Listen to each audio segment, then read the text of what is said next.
போராட்டம் போராட்டம் போராட்டம் போராட்டம் போராட்டம் பிஎஸ்சிஎல் முதலீட்டாளர்கள் போராட்டம் போராட்டம் போராட்டம் போராட்டம் போராட்டம் போராட்டம் பிஎஸ்சிஎல் முதலீட்டாளர்கள் போராட்டம் போராட்டம். இந்த பிஎஸ்சிஎல் வந்து 1983 ஆரம்பிச்சு 2014 வரையிலும் பணத்தை கொடுத்துட்டு இருந்தாங்க. 33 வருஷமா ஒரு நிறுவனம் பணம் கொடுத்துட்டு ஒருத்தர் கூட பணம் கொடுக்கணுங்கிற கேஸ் கிடையாது கோர்ட்ல. ஆனா இந்த மத்திய அரசாங்கம் இந்த நிறுவனத்துல வந்து 1,76,000 கோடி சொத்து இருக்குன்னு சொல்லிட்டு அந்த நிறுவனத்தை முடக்கிட்டாங்க. இந்த நிறுவனத்துல பணம் போட்டவங்க கூலி வேலை செய்யறது, ஹோட்டல்ல எச்சம் எடுக்கிறது, கொத்து வேலை செய்யறது, இப்படிதான் பணம் போட்டிருக்கிறோம். இப்ப 33 வருஷம் பணம் கொடுத்த ஒரு நிறுவனத்தை திடீர்னு மூடுறாங்கன்னா 33 வருஷமா 49,000 கோடி ரூபாய் வசூல் பண்ற வரையிலும் ஆதரவு கொடுத்தது இந்த அரசாங்கம். அன்னைக்கு அவங்க கேட்கல. இது எல்லாம் செபியிலும் கணக்கு போடும்போது 49,000 கோடி வசூல் பண்ணிருக்கிறாங்க, 1,76,000 கோடி அவங்க சொத்து இருக்குன்னு சொல்லி கணக்கு கொடுத்திருக்கிறாங்க. பேப்பர்ல பாத்துருக்கிறோம், நான் பாக்கல. அப்ப 1,76,000 கோடி ரூபாய் சொத்து இருக்கிற ஒரு நிறுவனத்துடைய சொத்தை நீங்க மத்திய அரசாங்கம் எடுத்துக்கிட்டு நீ கோர்ட் வந்து 6 மாசத்துல பணம் கொடுக்க சொல்லி உடனே போடுச்சு. இன்னைக்கு 10 வருஷம் ஆச்சு. எத்தனை பேருக்கு பணம் கொடுத்தாங்க? பணம் கொடுத்தது என்னன்னா சொற்பமா ஒரு 5,000 10,000 கொடுத்திருக்காங்க. அது கோர்ட்ல வந்து என்ன சொல்லிருக்கிறான், எல்லாத்துக்கும் பணம் கொடுக்கணும்னு சொல்லியிருக்கிறாங்க. இன்னைக்கு பணம் கொடுக்கணும் எப்படி கொடுக்கறாங்கன்னா ஒரு 10,000 15,000 பாண்டு இருக்கிறவங்களுக்கு வந்து பணம் தராங்க. அந்த பாண்டு ரசீது 15 வருஷமா எந்த பொருளை ரசீது அடுத்த தோரணை சொல்லி வச்சிருப்பாங்க. ஒரு 10,000 மாசம் 1,000 ரூபாய் போட்டுக்காங்க, 50 மாசம் கட்டிருப்பாங்க. பாண்டு ஒரு ரசீது இருக்குது. அப்ப அந்த ஒரு பாண்டுக்கு 1,000 ரூபாய் ரசீது 2,000 கொடுக்குறா, மிச்சம் 48,000 ரூபாய் இந்த ஏஜென்ட் வீட்டுல போய் கேட்டு ராவடி பண்றாங்க. நிறைய பேர் குடும்பமே பிரிஞ்சு போயிருக்காங்க. இந்த மத்திய அரசாங்கம் இன்னைக்கு நாங்க மத்திய அரசாங்கத்துக்கு பிஎஸ்எல் பணக்காரங்க இலவசம் கேட்கல. நல்லா புரிஞ்சுக்க மக்களே, இதெல்லாம் மக்களுக்கு உங்களுக்கு நாளைக்கு இந்த பிரச்சனை வரும். மக்களை மோசடி செய்வதற்காக இன்னைக்கு பெரிய பெரிய நிறுவனத்துக்கு மத்திய அரசாங்கம் 5,000 கோடி 10,000 கோடி தள்ளுபடி செய்யறாங்க. யாருக்கு வரி பணம்? இவங்க அப்போட்டு வரி பணமா? நாங்க டீ குடிக்கிறது, காய்கறி வாங்குறது, மளிகை சாமான் வாங்குறது வரி பணத்துல வச்சு இன்னைக்கு 30,000 கோடி 40,000 கோடி 5,000 கோடி தள்ளுபடி பண்றீங்களே. நாங்க கடன் கேட்கல, மத்திய அரசாங்கத்துல பிச்சை கேட்கல, பிச்சை எடுக்கல, நாங்க போட்ட பணத்தை கொண்டு தான் கேட்கிறோம். இன்னைக்கு 2014 செபி நிறுவனம் 1,76,000 கோடி இந்த நிதி நிறுவனத்தோட சொத்து இருக்குதுன்னா இன்னைக்கு இந்த 9 வருஷத்துல அதுக்கு 5 லட்சம் கோடியா மாறி இருக்குது. எங்க கிட்ட 50,000 போட்டவங்களுக்கு 2,000 கொடுத்துட்டு மிச்சம் 48,000. இந்த மாதிரி மிச்சம் பணம் யார போய் சேருது? எந்த அதிகாரி போய் திக்கிறான்? எந்த மத்திய அரசாங்கம் பணம் போகுது? மக்களை சுரண்டி வெட்டத்தை வேடிதான் செஞ்சு அவங்க களவட்ட போறாங்க, கல்லு உடைக்கிறாங்க, சிவிட போட்டாங்க. இது உழைச்ச காசை இந்த மத்திய அரசாங்கம் ஏன் இப்படி ஏமாத்துகிறது? மாநில அரசாங்கம், மத்திய அரசாங்கம் எல்லாம் மக்களை காப்பாற்றணும், மக்களை லாபம் எம்எல்ஏ ஆகிறதுக்கும் எம்பி ஆகிறதுக்கும் எங்க ரத்தத்தை சாப்பிட்டு இருக்காங்க. எல்லாரும் எங்க வாயில அவங்க கஷ்டம் வருது, திட்டக்கூடாது தான் பாக்குறேன். ஏன்னா நாளைக்கு வந்து என்கிட்ட பணம் போட்டவங்க நிறைய பேர் செத்து போயிட்டான். ஒரே வீட்டுல இன்னைக்கு அப்படி செத்து 1000 30 லட்சம் போட்டுருக்காங்க. இந்த பணம் எப்படி வாங்குறது? லோயா காந்திக்கு உச்ச நீதிமன்றம் 6 மாசத்துல பணம் கொடுக்க சொல்லிச்சு. நீங்க 10 வருஷம் ஏன் கொடுக்கல? யாரு கொடுக்கல? 49,000 கோடி கணக்கு எடுத்தாங்க. அந்த பாலிசி நம்பரை போட்டு அடித்தாங்க எடுத்தாங்க. இன்னைக்கு பாத்திரம் அனுப்புறாங்க, பாலிசி நம்பர் அடிச்சுல பணம் தரல. பாலிசி அனுப்புறாங்க, உங்கள்கிட்ட 2 ரசீது தான் இருக்குது, மிச்சம் பணம் கேட்கறாங்க, மிச்சம் பணம். எத்தனை வருஷம் ஆகுது? உண்மையாலுமே 8 வருஷம் ஆகுது. எங்களுக்கு எவ்வளவு கஷ்டம் தெரியுங்களா? இந்த பணம் கட்டிட்டு நாங்க தெருவா நாங்க டெல்லி கூட போயிட்டு வந்தோம். டெல்லி போயிட்டு எப்படி இருங்களா அலைஞ்சோம். புருஷன் பிள்ளைய எல்லாத்தையும் விட்டுட்டு நாங்க எவ்வளவு கஷ்டப்பட்டு இந்த பணத்தை கட்டணும். அப்படி வந்து நாங்க ரொம்ப 3 நாள்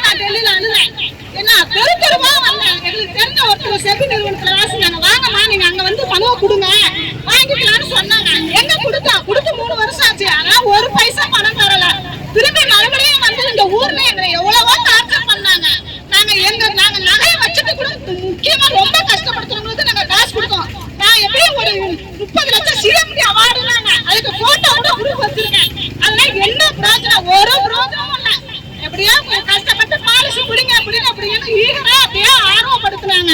ஆனா ஆர்வப்படுத்தினாங்க, நாங்களும் கஷ்டப்பட்டு தான் சார் செஞ்சோம். கடைசியில இப்ப வந்து நாங்க நடுத்தருவுல நிக்கிற மாதிரி இப்படி எங்களை ரொம்ப கஷ்டப்படுத்துறீங்க. ரொம்ப வேதனையா இருக்கு. என்ன இப்பயும் எல்லாரும் என்ன சார் அவங்களுக்கு வேலை இல்லையா சார்? எல்லாருக்குமே வேலை. ஆனா நீங்க வந்து மக்கள் எப்படி கஷ்டப்பட்டா என்ன? உங்களுக்கு தேவை எதையோ மக்கள் நடத்துறாங்க, நம்ம செய்யறோம் ஆட்சியா அப்படின்னு இருக்குங்க. ஆனா மக்கள் துன்பத்தை நீங்க புரிஞ்சுக்கவே மாட்டேங்கிறீங்க. இருந்தாலும் எங்களுக்கு ரொம்ப வேதனையா இருக்கு சார். இவ்வளவு கஷ்டம்லாம் எங்களுக்கு கொடுக்காதீங்க. தயவு செய்து எனக்கு திருப்பி கொடுத்துருங்க. உண்மையுமே நாங்க இந்த பூமியில கேட்டா பிறந்தோம்னு நினைக்குது. நாங்களும் உண்மைக்கு வரலாம் வாழ்க்கையில இன்னும் சொல்லிட்டு தான் இந்த பாலிசியை பிடிச்சோம். ஆனா இந்த பாலிசியை பிடிச்சதால மன தட்டத்துக்கு தான் போனோம். எங்களை உண்மையான அடிமையா ரொம்ப வீட்டுலயும் சரி ஊர்லயும் சரி ஊர் விசேஷத்துக்கு போனா என்னென்ன விதங்களா பேசுறாங்க. இவெல்லாம் ஒரு மனுஷியா? இவெல்லாம் வெளியே வரா? உண்மையுமே நான் வந்து 12th தான் படிச்சேன். ஆனா வந்து வெளியவே வர முடியல. ஒரு எங்க போனாலும் ஒரு நல்லதுக்கு கெட்டதுக்கு எதுக்குமே போக முடியல. என்ன அவ்வளவு கஷ்டத்தை அனுபவிச்சு நீங்க நம்மளும் நம்பினா போங்க. இந்த காசை நான் திருப்பி கொடுக்கணும். ஊர் மக்களை ரொம்ப குடும்பப்படுத்தினாங்க. நான் துணி கட்சை நான் இதுக்கு 10 லட்சம் ரூபாய் காசு கொடுத்தேன் தெரியுங்களா மற்ற மக்களுக்கு. அப்படி கஷ்டப்பட்டு கொடுத்தேன். கடைசியில இப்ப எனக்கு உடம்பே சரியில்லை. ரொம்ப வீட்டா இருக்கிறேன். நான் அவ்வளவு கஷ்டப்பட்டேன். என்ன ஒரு விசேஷத்துக்கு போனா இவ என்ன பெரிய மேக்கப் பண்ணிக்கிட்டு வரா? என்ன இது உளைச்சல் எல்லாமே கஷ்டம். என் பிள்ளைங்க கூட என்னால எவ்வளவு கஷ்டத்தை அனுபவிக்கிறாங்க தெரியுங்களா சார்?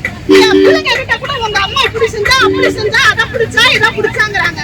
என்ன என் பிள்ளைங்கள கூட இந்த பாதிப்பு. என் பையன் வந்து 3 வயசா இருக்கிற இந்த பாலிசி பிடிச்சேன். இப்ப அவன் 12th படிக்கிறான். 14 வயசாச்சு. எத்தனை வருஷம் அவங்களும் இப்ப பிள்ளைங்கள பாதிக்கிறாங்க. அதனால எங்க வாழ்க்கை தான் போச்சு. பிள்ளைங்க வாழ்க்கை நல்லா இருக்கும். அதனால தயவு செய்து இந்த பணத்தை திருப்பி கொடுங்க சார். நாங்க ரொம்ப பணிவாக இருக்கோம். முடிச்சுக்கலாம் சார். நன்றி.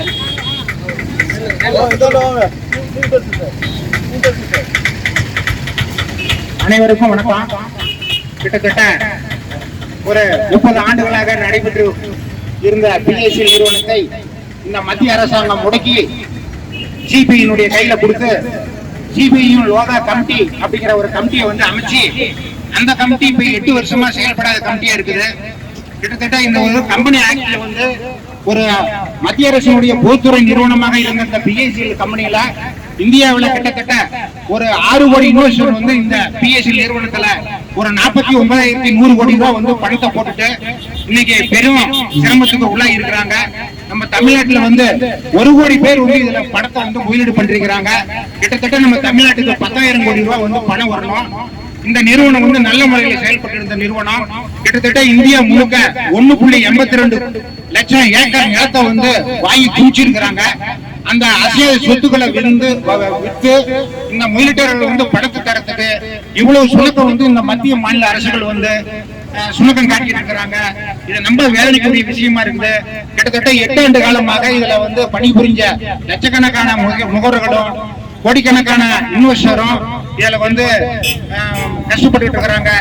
அதனால மிக விரைவில் வந்து இந்த மத்திய அரசும் மாநில அரசும் இந்த பணத்தை வந்து திருப்பி தரலனாக்க இந்த தமிழ்நாட்டில் இருக்கக்கூடிய பிஎஸ்சிஎல் முகவர்கள் இன்வெஸ்டர் எல்லாத்தையும் ஒருங்கிணைச்சு மிகப்பெரிய போராட்டத்தை இந்த தமிழ்நாடு வந்து சந்திக்கும் என்பதை மிக தாழ்மையோடு தெரிவித்துக் கொள்கிறேன். நன்றி, வணக்கம்.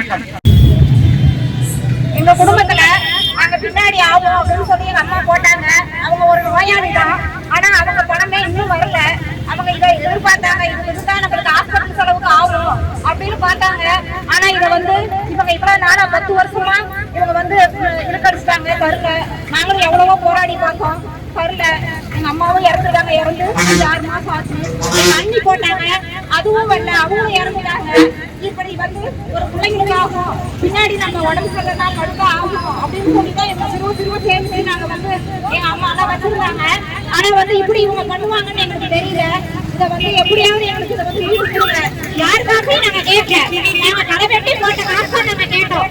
யாருக்காகவும் நாங்க கேட்கல. நாங்க கடை வெட்டி ரத்த சிந்தி நாங்க போட்டுக்கிறோம். அதை நீங்க எங்களுக்கு திருப்பி கொடுங்க. இல்ல அப்படின்னா நாங்க ஓட்டு போட மாட்டோம். ஓட்டு போடுறவங்களையும் நாங்க மறுப்போம். 45,000 போட்டுருக்கோம். போட்டு எங்க சின்ன பசங்க நீங்க ஊருக்குள்ள வீட்டுல இருந்துட்டு ஓட்டு கேட்குறீங்க. நாங்க ஓட்டு போடுறோம். எங்களுக்கு ஒரு நன்மை செய்யணும்ல. நீங்க அரசியல் பத்தி நீங்க தான் இருக்கிறீங்க. நாங்க என்ன நாங்க எந்த வரைக்கும் சம்பாதிக்கணும் கலக்கிட்டு தூக்கினாதான் எங்களுக்கு சாப்பாடு இல்லைன்னா இவ்வளவு பேருக்கு காப்பாத்தி கொட்டு போனாங்க கட்டுறதுக்கு நீங்க பார்த்து கட்டு சொன்னாங்க கட்டிடுவாங்க நீங்க பார்த்து எல்லாமே வீடு மாட்டாங்க நீங்க ஜெயிச்சா போதும் போது சரிங்க எங்களை ஜெயிக்க விடலையே 10 நிமிஷம் கூட எங்களுக்கு ஆகும் எல்லாத்தையும் குடிக்கணும் ஹலோ, நாங்க வந்து பணம் போட்டு இன்னைக்கு 15 வருஷம் ஆகி போட்டீங்க. எங்க அண்ணன் பொண்டாட்டிய அதே எல்ஐசி ஆபீஸ்ல இருந்து தர்மாஸ்பத்திரியில நேர்லயே வந்து பார்த்துட்டு போனாங்க. எல்ஐசி போட்டவங்களுக்கு இறந்து போயிட்டா உடனே செட்டில்மெண்ட் பண்றதுதான் எல்ஐசியுடைய கவர்மெண்ட்னுடைய ரூல்ஸ். ஆனா இப்ப அவங்க செத்து இன்னைக்கு 9 வருஷம் ஆகி போச்சு. இது வரைக்கும் அவங்க வந்து ஆஸ்பத்திரியில பார்த்துட்டு போனதோடு சரி, இது வரைக்கும் அவங்க பணத்துக்கு உண்டான நடவடிக்கை எதுவுமே எடுக்கல. நான் வந்து ஒரு வருஷத்துக்கு 3800 ரூபா போட்டிருக்கேன். நான் இப்ப 45,000 பக்கமா போட்டிருக்கேன். இது வரைக்கும் எனக்கு அந்த ஒரு நிதி இல்ல. எங்களை ஏஜென்ட கொடுத்த அம்மா என்ன பண்ணுவாங்க, நாங்க இதுக்கெல்லாம் ஒருங்கிணைந்து எல்லாரும் சேர்ந்து எங்களுக்கு உண்டான நிதி கொடுக்கல அப்படின்னா நாங்க பேப்பர் அடிச்சா ஊரா போய் போட்ட காசோட இன்னும் கொஞ்சம் செலவானாலும் தெரியல. பேப்பர் அடிச்சா ஊரா போய் நோட்டீஸ் வச்சு யாருக்குமே ஓட்டு போடாதீங்கன்னு எல்லா ஊருக்கும் நாங்க பத்திரிக்கை விநியோகம் பண்ணுவோம். எந்த கட்சி வந்தாலும் சரி, எந்த ஒவ்வொரு கட்சியிலும் மக்களை காப்பாற்றலாம் வரீங்க. ஆனா மக்களை சொத்து திட்டத்துக்குலாம் எல்லாருமே வந்துட்டு இருக்கிறீங்க. யாரும் மக்களை காப்பாற்ற வந்த மாதிரி தெரியல. அதனால எங்களுடைய கஷ்டத்தை நடத்தி எங்க ஏழை பாருங்க, நாங்களாம் உங்களை மாதிரி காடு மேல காடு போட்டு ஏற்றி சம்பாதிக்கல. களை வெட்டியும் கிழமையில அரிசி வருஷம் கடை ரொட்டியில இருந்து இப்படி சம்பாதிக்க காசுதான். அதனால எங்க காசை கொடுத்துருங்க, உங்களுக்கு எல்லாம் ஒரு புள்ளிமா போயிடும். நான் ஏதோ முடிஞ்சுக்கிறேன். நன்றி. காசு வாங்கினாங்க, கடை வெட்டி நாங்களாம் காசு போட்டோம். கடை வெட்டி காசு போட்டோம். இன்னைக்கு ஒரு சாப்பாடு கூட வழியில நாங்களாம் சாப்பிடுறோம். எங்களுக்கு காசு பார்த்து ரெடி பண்ணி கொடுங்க. நாங்களுக்கு அவ்வளவா கஷ்டப்படுறோம், கஷ்டப்பட்டு முடியல. நாங்க நீங்க பார்த்து கொடுத்தீங்கன்னா தான் எங்களுக்கு ஏதோ சாப்பாடு வழி. எங்களுக்கு யாரும் கஷ்டப்பட்டு கொடுக்கறதுக்கு வழி இல்லை, நீங்க தான் கொடுக்கணும். பார்த்து ரெடி பண்ணி எங்களுக்கு கொடுங்க, நீங்க தான் கொடுக்கணும். ஹலோ, இந்த 2014 நாங்க மனுவெல்லாம் வாங்கி கொண்டு கொடுத்ததுக்காக சென்னை கமிஷனர் வந்து இந்த பொழுதுக்கு ஜெயில உட்கார வச்சுட்டாரு ஸ்டேஷன்ல. எப்படி இவரை பத்தி நீங்க வாங்கிட்டு போட்ட பணத்தை கேட்கறது குத்தமா? போட்ட பணத்தை கேட்டாவே ஸ்டேஷன்ல உட்கார வச்சுக்கிட்டு அரசாங்கமா? மத்திய மாநில அரசாங்கத்துக்கு அறிவு வேண்டாம்? தள்ளுபடியா செய்ய சொல்றோம்.